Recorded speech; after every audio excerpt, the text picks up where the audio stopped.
Dadhood. Modern Dadhood podcast. Let's see if this comes through. I was kind of hoping for more of a squeak. Tonight I'm going to drink whiskey on the podcast. There's not even any rocks to be seen. No. Oh, yeah. Well, good evening to you, Mark. Howdy, Adam. We should probably introduce the show. That's fair. Yeah, we can do that. What is this? This podcast is called Modern Dadhood, and as we say, it's an ongoing conversation about the joys, challenges, and general insanity of being a dad in this moment. My name's Adam Flaherty. I'm a dad of 2 daughters who are 7.5 and 4.5, creeping up to 8 and 5. Good Lord, time just keeps moving, doesn't it? 8 years old. My name is Marc Checket, and I am a dad to twin boy 3.5-year-olds. I'm also a whiskey connoisseur, sort of on the side. I can tell because of the way that you're sipping it, and then your mouth goes kind of small, and you kind of breathe some air in. That's the sound. Yeah, it's got sort of notes of bourbon. If I'm tasting it correctly, I can taste a little bit of bourbon in that bourbon. I should hope so. So when you bring that little bit of air into your mouth, like this, when you introduce the air in, what is this doing to you? Is this... Yeah, no, I can tell you exactly. You see, what it does is it lights up my olfactory glands. You see, it goes right up into the limbic system.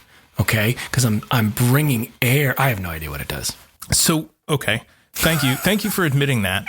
So the last whiskey question before you move on and get into the actual episode that we're recording is with wine. They talk about tannins. Are tannins a thing in bourbon as well?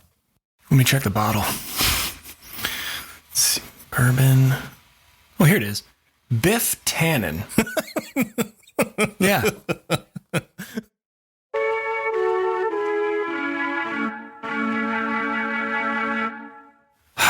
Missed you, man.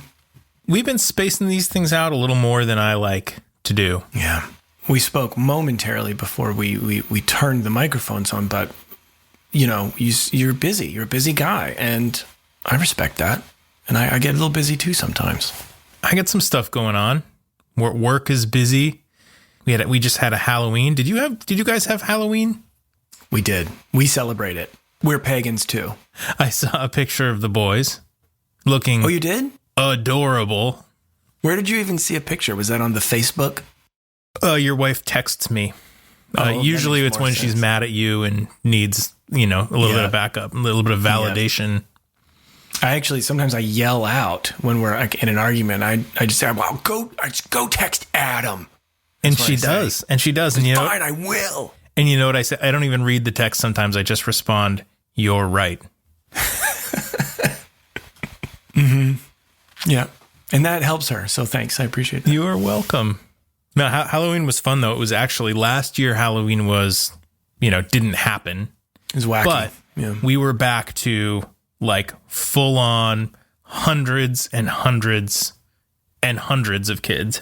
Jeez. We've run out of candy in the past, so we went way overboard this year. So that means there's tons of candy in the house, and I'm an absolute helpless and hopeless. I am a slave to sugar, and it's probably going to kill me. You need to take some drastic measures to reduce your candy load. I know. What first world problems? There's too much candy around. You have no idea how hard it is. I'm surrounded by Kit Kats.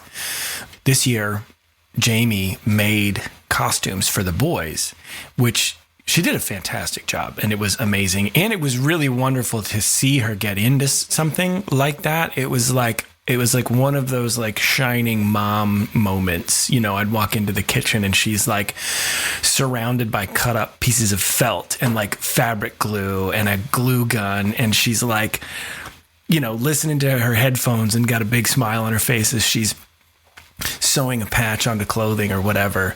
But I just find it particularly hilarious. I find it particularly hilarious because a couple years before kids, she was just so anti-Halloween. She was like, I think it's stupid. I don't understand it. I'm never going to dress up. I'm never going to be into it. Switch to now she's a mom to 3.5-year-olds and she's happy as a clam making costumes and can't wait to go out trick-or-treating with the boys. It's just a funny turn of events. That is funny. So tell me what you have up your sleeve for this episode. Yeah, I think regular listeners here are going to be a little bit surprised, maybe pleasantly. We're going to do a little bit something different today. Something that we alluded to, actually, when we hit 50. I thought we hit 50 episodes recently. I'm not sure if you're aware of that. But it felt like quite a milestone. 50 episodes, yeah, that's something. Yeah, I think it's something, you know. And I started thinking about, and you and I kind of talked a little bit about, you know, like we've had a lot of conversations with a lot of different people, and we've talked a lot about a lot of different topics. And so the idea was planted and started germinating. See? It started growing. For those who can't see Mark like I can, his hands are over his head, miming seeds. Yeah, miming sprinkled seeds on his forehead and then germinating and germination. sprouting out of his head. Yeah, I can't talk unless I'm doing something dumb with my hands.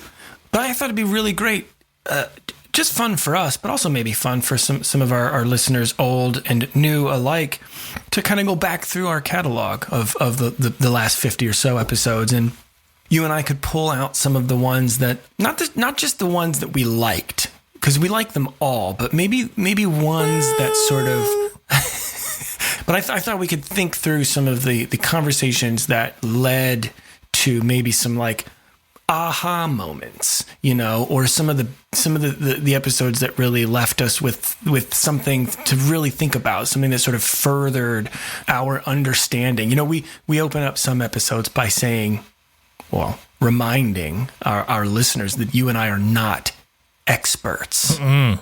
We are not at all. But we are sort of on a journey, maybe, to try to get a little bit smarter, you know, grow the old gray matter up there.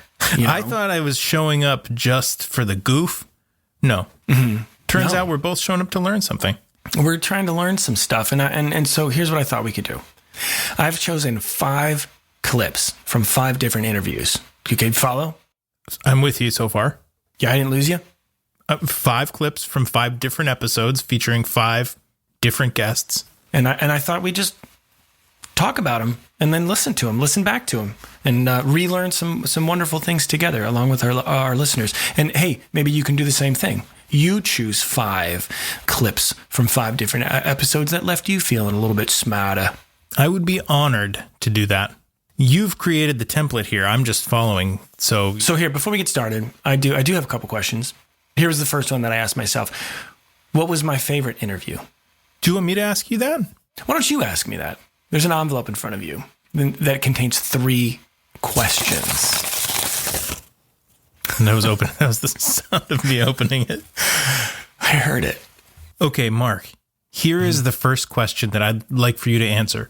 Do you have a favorite interview that we've conducted over the course of our Modern Dadhood history? That's a really good question. I'm going to have to give me some time to think about that. I didn't expect that question. Thanks. I think mine is going to have to be Martin Sexton. And I think you probably knew I was going to say that. You knew I was going to say that because as we said in the episode, way back before we started this little adventure called Modern Dadhood, when it was still just a little seed in your mind germinating. I'm doing the hand motions again. You said, well, like, what would be somebody you'd want to have on a show like that, like pie in the sky type individual? And his name just came right to my mind. Yep. He's a little bit of a personal hero. I'll go so far as to say that. He's a musician. For those of you who don't know him, check him out. I just love his outlook on life, and it comes through in his music, and I thought it might in a conversation, and I think it did. I think he sort of has this way of coming at life and like everyday situations, good and bad, with this sort of notion of like, our life is precious. And so I'm going to sort of treat it as such and try to live in the moment and find the beauty in all things, and then maybe put some of that out into the world through my music. So I think that's maybe the one for me. And I actually didn't pull any quotes or clips from that one for my top five. I suggest you go listen to the entire episode 20 in the catalog. I want to re-listen to it because I do remember that being a really fun and a really meaningful conversation. It was very clear from speaking to him that he loves being a father. He cherishes that. Yeah. So you've pulled 5 clips from different episodes. Why don't you tell us about the first clip that you selected? Tee it up for us. So the first clip that I chose was from an episode entitled Crying Over Spilt Milk. Scotty Iseri, episode 26. And his podcast, The Imagined Neighborhood, is killing it right now. He just had Tig Notaro on his podcast. I saw that, which is totally insane, mind-blowing and amazing, when also like really well deserved. I mean, they're doing really good work on that show. Yeah, absolutely. And he had Peter Sagal on like the week before. He did? Yeah. Shut your mouth. I didn't know that. Yeah. Oh, that's wonderful. That's awesome. I'm psyched for him. Yeah, he's a great guy. He deserves everything that comes to him. And I love the show. I love Imagine Neighborhood, and we talked about it a bunch. But we also just talked about one of the topics that sort of is kind of ever present in that show, which is like dealing with big emotions. Mm-hmm. At the time, it was really helpful. Actually, I found that the discussion with him really helpful. But especially lately, listening back to it, I found it helpful all over again, because now I'm sort of at a different point in my journey being a dad. And, this has come up on a couple recent episodes that it's just been a kind of a struggle lately, especially with one of my kids. He gave some really good thoughts on how to handle a child in a moment that they're going through some big emotions. And even more so, how to do that while you're also having your own big emotions. That's the thing that I'm just struggling with. I sometimes feel like I don't have the room for both of those things. And listening back to this episode and specifically this clip, I found really helpful. Let's take a listen. And I will say that we will include links in the show notes to all of the episodes that you've pulled clips from, if anybody wants to go back and re-listen to the full episodes. But yeah, let's hear your Scotty Iseri clip.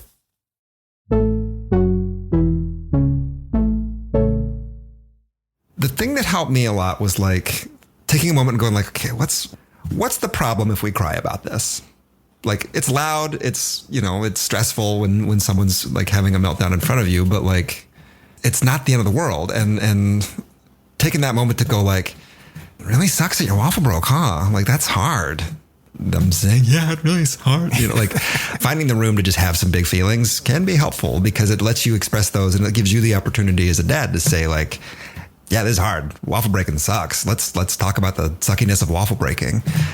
Now, of course, like that's in this little bubble where you can have the moment to step back and realize, like, the reality is it's the 5th time that's happened in the week and you haven't had coffee yet. And at the same time, there's something else burning on the stove and the other one has spilled their orange juice. You know what I mean? Like, there's all the things around that make it hard. Were you in my house this morning? Because you just described.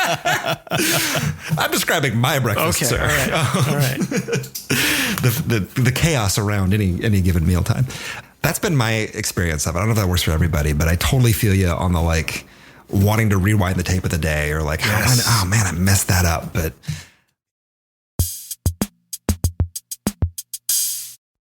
what do you say we move on to clip 2? We had a wonderful conversation with a gentleman by the name of John Clausen. Mm-hmm.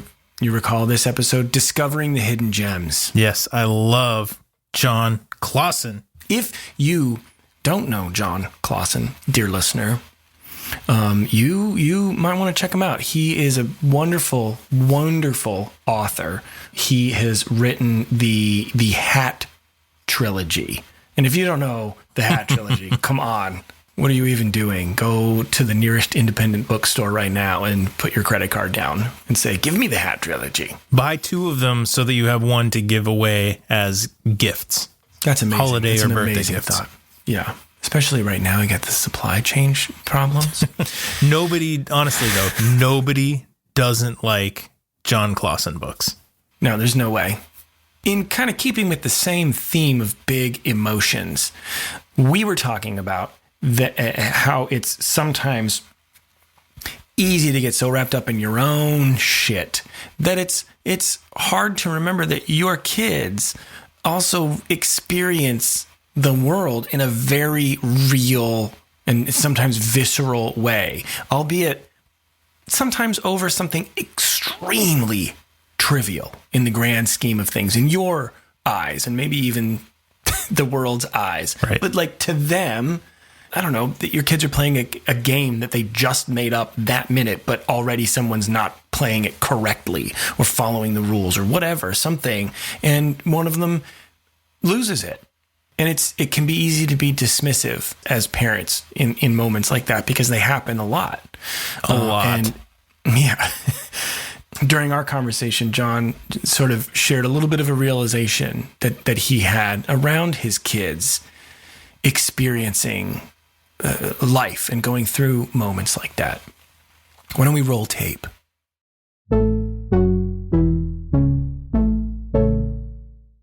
It's a beautiful thing to have those moments when you can entertain them by bringing a character to life or use the story as an opportunity to teach them something. But to echo what you both have been saying, it's arguably, equally valuable to them to be able to discover the whole thing on their own and find their own takeaways and come to their own conclusions. Well, and really realize that those conclusions are valid. Like not even just be like, isn't that cute? You have a little conclusion. Like to really say like that is as valid as a conclusion as I've come to today on anything I've been thinking about. Like his day is as real as my day. And to really believe that, you have to understand how real those days are for you when you're 4 years old and that you are a true, complete person already. Or that you're never a complete person. One of those two things, both that can be true, I guess.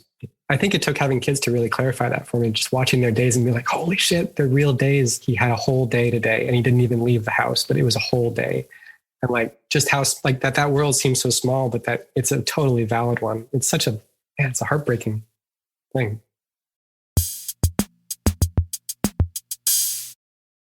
You got any more questions for me before we move on to the next clip? I do. Let me pull the next one out of the envelope. It's a huge envelope. Mark, what is the biggest thing that you've taken away from the show so far? That's another brilliant question. Thank you. Here's a big thing. And it seems silly. And then let's just not. Like we don't want to get too ridiculous. So let's just go on to the next thing. I think for me, one of the biggest takeaways in all of our conversations here is like when you become a parent, in the time leading up to becoming a parent, maybe you sort of think, oh, I'm going to have this kid and I'm going to teach them everything I know. But when you get into it, you realize there's so much that you just don't know. Yeah. You're like, oh, actually, I don't know anything. I can teach them maybe the blood code from Mortal Kombat. But besides that, there's a lot I just don't know. And you end up becoming a teacher, in a sense, but you're also still very much a student. And you have so much to learn. And the learning curve can be really steep. And you hit these moments over and over and over again where you feel like maybe you're catching on. You kind of get this like, oh, okay, I think maybe I get it. And then everything changes. You hit a new phase, or you hit a new age, or you hit a new whatever. And you are sort of back in this position of having to learn a bunch. Do you mean as they grow and develop and the way that they learn changes, that you're sort of constantly reinventing how you interact with them and how you teach them and how you experience things together with them? I think, yeah. I think maybe sometimes, at least for me, before becoming a parent, in that period of time where you're sort of preparing for that, you set some expectations, whether you mean to or not. But then when it comes down to it, I think you sort of are hit with this realization that you just didn't plan for everything because you can't. Anywho. Hey, what do you say we officially move on to the next... What's your third clip? I've got another one. Do you remember a gentleman by the name of Patrick Coleman? Mm-mm. Author and parenting editor at Fatherly? Recall this gentleman? I do remember Patrick Coleman, and I am a fan of Fatherly, and it was awesome to talk to him. It was a great conversation. It was so great. We had to split it up into 2 episodes. That's right. Because we just talked and talked. We just yammered on. We just kept talking. In keeping with the theme of big emotions, since we're finding out that's a thing I grapple with on the regs. It came up in our chat with Patrick, because I don't know if you remember. Do you remember this? This is crazy. You might not remember. Do you remember that little wacky insurrection? Do you remember that? January 6th, 2021. Don't tell me you remember that little thing. I do remember that. Well, I think suffice to say, I think a lot of adults were displaying big emotions on that day and on the days thereafter. And we talked a little bit about that because he wrote an article that you really loved and that you referenced. And we talked about receiving and digesting really big, complex, emotional events, while at the same time you've got your kids there, who his kids are a little older, I think maybe than both of our kids, and they're also experiencing that stuff that's happening at the same time. So you're getting all that information, you're trying to process, you're trying to make sense of it, but you're also sort of charged with helping your kids understand it. Which is a skill, man. Yeah, because I know for me, in the gravity of a moment like that doesn't necessarily hit me immediately. Even if I kind of feel like I fully understand what's going on, yeah, the weight of it doesn't set in until maybe hours later. Yeah. So to be able to consume the information, the visuals, the commentary, process it, and then try to distill it down or kind of filter it in a way to share it with your kids in a way that they'll understand, that's fascinating. Well, let's listen to the clip that you pulled from our episode with Patrick Coleman. What episode number is that? That was episode 37, part 1. Don't forget there's a part 2 to that conversation. We'll link it in the show notes.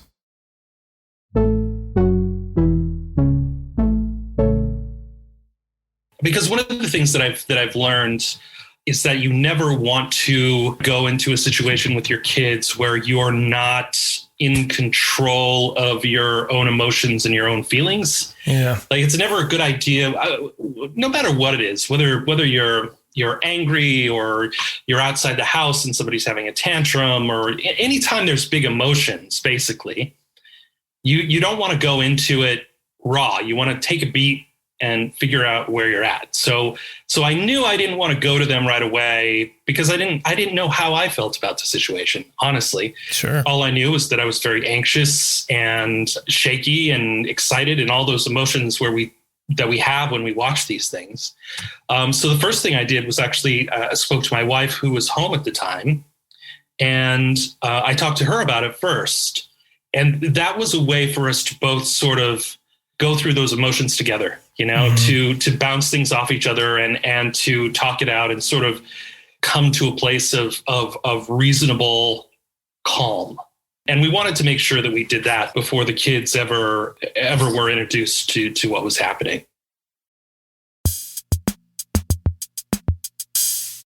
We're going to get away from the big emotions for just a minute. Phew. I know I'm getting emotional about it. I can see the big emotions starting to well up in you here in my Zoom. It's just sweat. My Zoom screen. Oh, that's gross. The next clip I chose was from an interview with a guest who is all over this podcast. We talk about him in every single podcast. I'm talking about none other than Casper Baby Pants. Mr. Chris Ballou.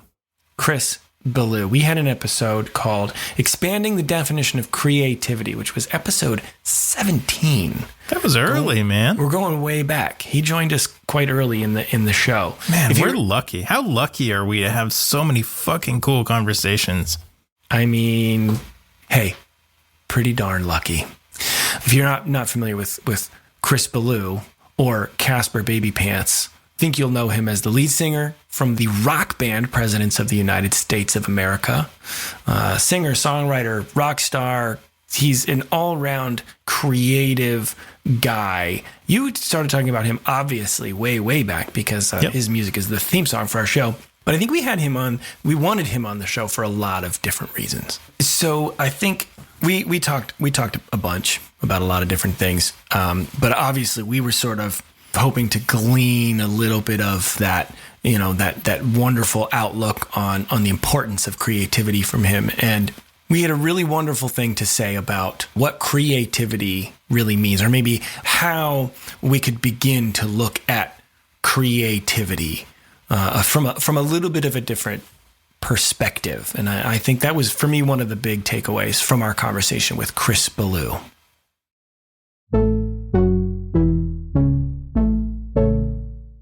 Can you think of any words of advice for parents who maybe aren't in a creative field and aren't particularly creative people, but want to encourage their kids to be creative and just don't really know how to go about it? Well, I would definitely, step one is expand the definition of creativity to include things that are not music and art and dance and theater, but stuff like making soup, painting a room, decorating your room, things that you do every day anyway, how you eat, how you dress, those can all be creative acts. But I think people are performing creative acts a lot more than they think. So you could start there. It doesn't, to promote creativity doesn't mean you have to take up music, art, or acting or dance as a profession or filmmaking. But you can. So that would be my first piece of advice. Just kind of expand the definition. There's a really great book. I think it's called How to Fly a Horse. My buddy Joel recommended it to me, and it's really good. It's about creativity and, this idea that it's bigger than the artistic disciplines.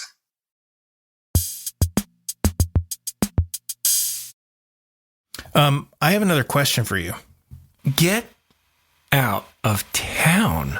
I know that for you, Martin Sexton was a really kind of pie in the sky guest. Can you think of another person who you would just really love to talk to? And, this could be anybody. Dwayne The Rock Johnson. Yeah, you want to talk to The Rock? I'm just kidding. No, I'm just kidding. That'd be really cool. I mean, that would be badass. That would be pretty sweet. Here's somebody that comes to mind. Dax Shepard. Okay. Do you listen to his podcast? Yeah, I've listened to a few episodes here and there. Here's what I think about him. He seems like a very good mix of celebrity and real person. Do you know what I mean? I buy that. Yeah, totally. Like, he's in that world, and same with his wife. They're in that world, but I don't think they've lost touch with reality. And I've heard him and the both of them talk about their kids and talk about on the show. They've talked about how they're beginning to talk about like sex with their children. That you can be wicked famous. No matter how much success you've had, if you have kids and you're a parent and you're involved and you're active, there's stuff you got to deal with that's hard to deal with, that you don't know how to do it until you start doing it, and you got to fumble your way through it. And I feel like I've heard him talk about these things, and I think he would be a great person to just sit down and have a chat like this, with him for half an hour. Also, he's married to Kristen Bell, who's Anna from Frozen, for God's sake. How much cooler can you be? What do you say we move on to the clip number 5? 5. Final clip. 5 of the top 5. Let's have it. What is it? Not too long ago, we spoke with a gentleman named Jordan Shapiro. Fantastic dude. Smart guy. Extremely intelligent. Yeah, maybe one of the like greater thinkers we've had on the show. He's an author. He's a teacher. He's an all-around smart guy. He's got a PhD. A thought leader. We talk at length about that. Yeah, he's a thought leader. I put it down in that episode. I said, I think this term is right for you, even though people use it poorly all the time. I think it's right for you, Jord. I didn't say that part. Just listen to the episode. You'll hear what I said. That episode was wonderful for a lot of reasons, but I took so much away from our conversation with Jordan, and combination of our conversation with Jordan and his book, Father Figure, How to Be a Feminist Dad. I'm still plugging away at that slowly. Have you finished it? I burned through it. I read it. It was a combination of actually reading it, and I also had I have the actual physical book, and I also had the digital, audiobook version. So it's like back and forth reading it and listening to it. That spoke to me on so many levels, that book and our conversation, and I took so much away from it. But there's one thing in particular that we talked about on the show, and of course something that's a big component of the book, Father Figure, is kind of reimagining the role of dad, the role of the father. And that was like a game changer for me, because I only know that role for a short time. I only understand that role from this new perspective for a short time. And this is a thing that we talk about often. A lot of our understanding that we bring to the table as dads comes from our experience being kids to a dad. Yep. Provided that you're a person who grew up with a dad in the household. A lot of your cues come from that, whether maybe you plan on it or not. And I think that role and the understanding of that role has shifted over time. And that was big for me to come to that realization and to understand that maybe it's not what it used to be or what society has kind of labeled it as. He talked about this and talks about it in the book, how, we tend to think of it as like old fatherhood and then new or modern fatherhood, where it's like the old version, the previous definition of fatherhood, was this image of the dad coming home from work, sitting on the couch, being served his dinner, not being particularly involved in the kids, maybe being annoyed with the kids, going to bed, being the breadwinner, and how now things are so much different. But what Jordan was saying and has written about in the book is it's really like, it's not a then and now. It's just constantly been evolving. Right. Yeah. There's so much more between then and now. It's not just the dad of the 50s and 60s and then the dad of 2021. Let's just listen to that little snippet.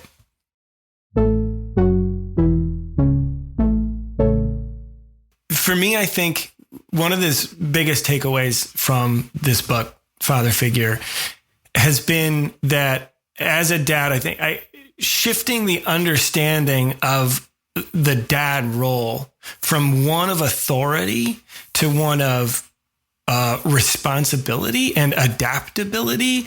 It seems very powerful. And I don't know if it's just where I am at the particular moment with my kids, but that notion, that idea really, really speaks to me. And I think it's really important. And if anything, I would recommend getting this book and reading it to explore that particular thing. I think when you're just saying that authority versus responsibility, which I'm still working on too, right? I mean, I think this is the hardest thing. And I think, if I were to put it in a really simple way that I think a lot of people could relate to, it is almost every father I've ever met cares so deeply and wants to do so much to make everything great for their family, for their spouses, for their children. They are always trying to make everyone comfortable and happy. They are actually sacrificing so much in order to make everyone happy. Now, there's also a crazy line between trying to make everyone happy and controlling everyone. And that is a hard line to walk and to identify. And even as someone who's spent a lot of time researching and thinking about it, there are lots of days where I go, whoa, Jordan, you're in this authority mindset where you're trying to control. You're no longer caretaking. You're forcing them to be what you want them to be. So it's easier for you to care for them and to have your narrative of how great you are. And that's that's the hardest thing, I think, for dads right now.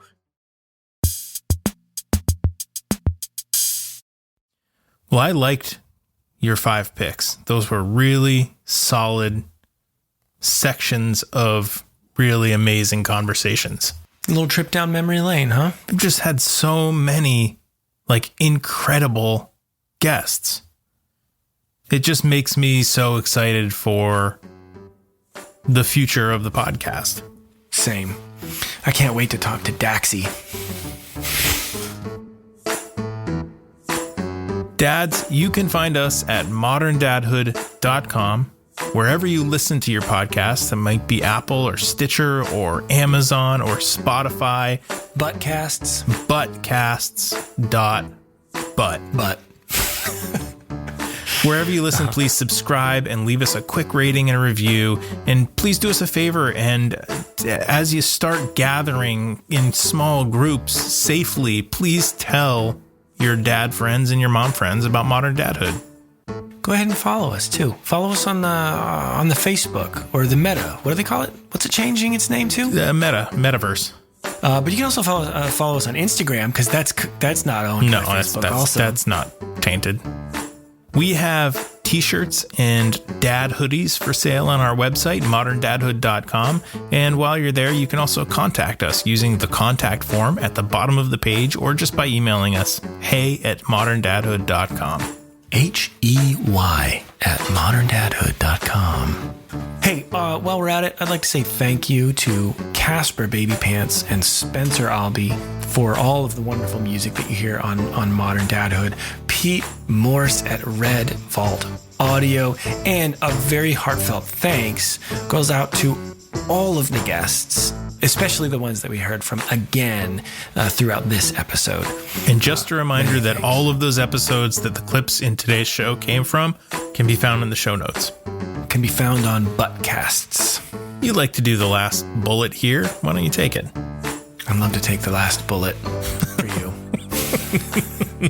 And thank you for listening.